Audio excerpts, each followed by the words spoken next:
ప్రభునందు ప్రియులారా, ప్రభునామమున మీకు వందనములు. ఈరోజు మన ఆరాధనకు సహకారంగా కీర్తనల గ్రంథము 145వ కీర్తన 9వ వచనము. యెహోవా అందరికీ ఉపకారి, ఆయన కనికరములు ఆయన సమస్త కార్యముల మీద ఉన్నవి. గమనించండి ప్రియులారా, మన ఆరాధనకి యోగ్యుడు, మన స్తుతులకు పాత్రుడైన ప్రభు అయిన యేసు క్రీస్తు గుణగణములను గూర్చి 3 తలంపులు గమనిద్దాం.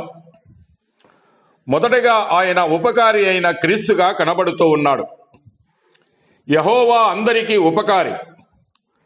ఆయన కృతజ్ఞత లేని వారి ఎడలను, దుష్టుల ఎడలను ఉపకారి అయి ఉన్నాడు. ఆయన ప్రతి మానవునికి ఆకాశము నుండి వర్షమును, ఫలవంతములైన ఋతువులను దయచేయచ్చు, ఆహారమును అనుగ్రహించుచు ఉల్లాసముతో హృదయాలను మేలు చేత నింపుచున్నాడు. అందుకే ఆయన అందరికీ ప్రభు కనుకనే అందరికీ ఉపకారిగా ఉన్నాడు.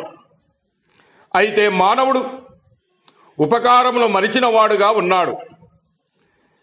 కీర్తనల గ్రంథము 103వ కీర్తన 2వ వచనాన్ని గమనిస్తే, ఆయన చేసిన ఉపకారములలో దేనిని మరొకమని సెలవిస్తూ ఉన్నాడు. అనగా మనము దేవుని ఉపకారములను మరిచిపోయేవారము. ఇజ్రాయేలీయులు ఆయన చేసిన గొప్ప కార్యాలను మరిచిపోయారు. గిద్యోను చేసిన ఉపకారములను ప్రజలు మరిచిరి. అసలు మానవుడు దేవునిచే మరిచి తన ఇష్టాలను, కోరికలను, ఉద్దేశాలను నెరవేర్చుకుంటూ ఉన్నాడు.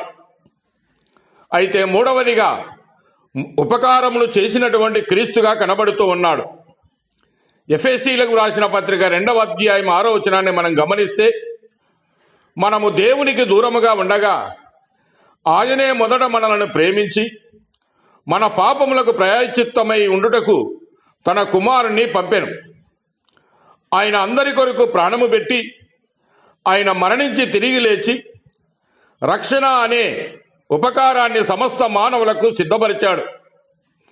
క్రీస్తు యేసునందు ఆయన మనకు చేసిన ఉపకారము ద్వారా ఆయనకు నిరంతరము మనము స్తుతులు చెల్లించాలి.